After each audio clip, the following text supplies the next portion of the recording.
Shilpa Rao on Khudaya Ishq Arijit Singh. Our voices understand each other exclusive in a world obsessed with volume of streams, reels, trends. Shilpa Rao is a quiet rebellion. Her voice doesn't shout to be heard, it simply arrives measured, emotive, and unmistakably human. Over the years, she's become synonymous with emotional realism in music.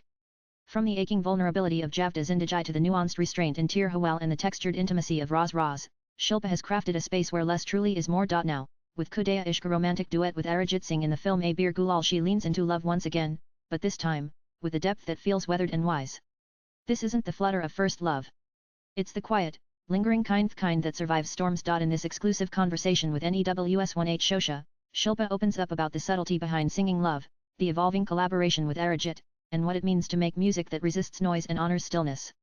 She talks about legacy without posturing, intention without ego, and how even in an industry chasing algorithms, there is still room for soul. Nana post shared by Shilpa Rao Shilparayan, and here are the excerpts. Khudaya Ishq is drenched in romance and longing. How did you emotionally prepare to voice that kind of vulnerability, especially in duet with Arijit Singh? It's always interesting to sing a romantic song because love comes with so many shades and emotions. With every new romantic track, we explore a new phase of love. I think that's the fun part, understanding and expressing those feelings.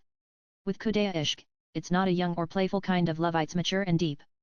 But love is still love, you're fully involved with the other person, and that's what this song is about. You've worked with Amit Trivedi before. What made this collaboration on Khudaya Ishq feel different or special? I think we become different with every song we do, but Amit, Arijit, or myself. We all evolve with every new track, and that's a good thing. Some changes are accepted easily, and some are not. But that shouldn't stop us from evolving. Change is a constant process for all of us. The song has this unique quality of a love that transcends boundaries. What was your first emotional reaction when you heard the composition for the first time? My first emotional reaction was that it's such a beautiful combination. It's rare to find lyrics and music that blend so well together. It felt like they were falling in love with each other, just like two people do. I instantly fell in love with the song the very first time I heard it, and that exact feeling stayed with me while I was singing it. There's a softness and ache in your portions of the song. Was there a particular word, phrase, or musical note in Khudaya Ishq that hit home for you on a personal level? I think the whole percussiveness of Hot Hot Hagaya is beautiful. It has such a rhythmic playfulness to it, and I found that part of the song really cute. The tagline of the film is bringing love back. Do you think music can be a form of emotional resistance in polarized times? Of course. Music has always come to the rescue, especially in difficult times when things feel hopeless or overwhelming.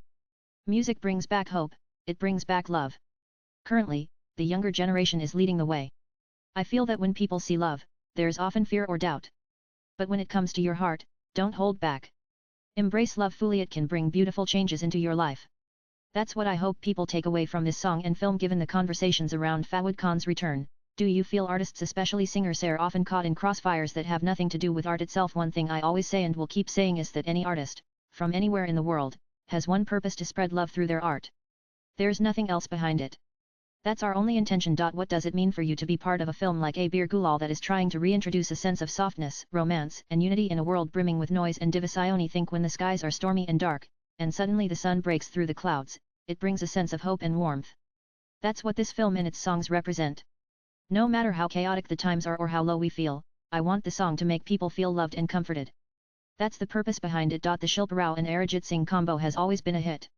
Whether it is Kalank, Chalia, Tir Hawal and other countless tracks. How has your equation with him evolved over time? And if you can recall an interesting anecdote about one of your recordings with him, honestly, it's always been so seamless working with Arijit. We've grown with each track, and I feel our musical chemistry has matured over the years.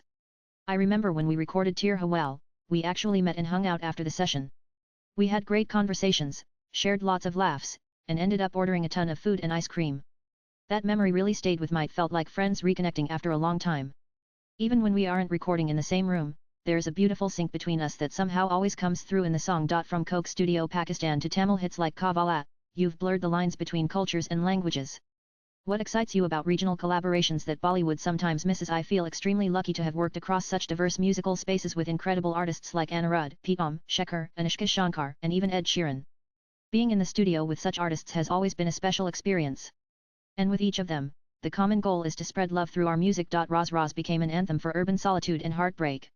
How different is your mindset when creating indie versus film music? Does your inner voice change depending on the platform? Never. I think it shouldn't be.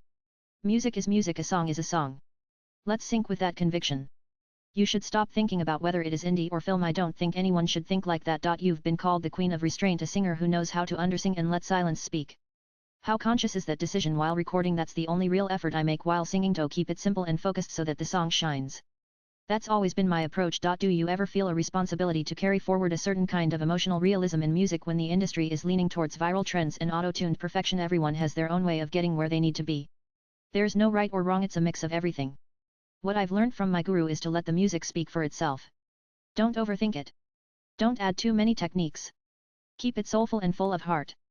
That's what I try to bring to every song. Looking back from Javda Zindagi to Khudaya Ishq, how would you describe the woman you were then versus the artist you are now? I'm someone who's still learning, and I always will be. That hasn't changed. The more I work, the more I learn from the people around me. I feel fortunate to keep growing this way. You've often spoken about the importance of staying authentic. In an era of filters and curated identities, what keeps you grounded creatively? Music itself keeps me grounded. It's beautiful to see how simple music can transform lives. I draw all my inspiration from that, and it's what keeps me authentic. You've seen the industry through CDs, downloads, streaming, and now reels. What scares you the most about where music consumption is headed? What gives you hope? Honestly, I don't like the word consumption. That mindset is something we're struggling with, not just in music, but in food, entertainment, and everything. Constant consumption often leads to unhappiness or even depression. But when you shift your focus to creation, that's when you feel truly fulfilled. Whether it's making music, drawing, or doing pottery, creating something from your heart and mind brings joy.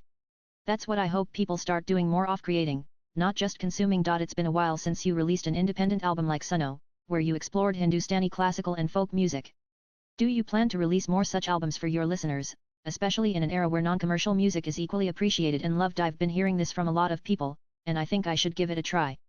It feels nice to know that listeners are still enjoying non-commercial music, so yes, I would love to work on more albums like Suno in the future. Latest blogs.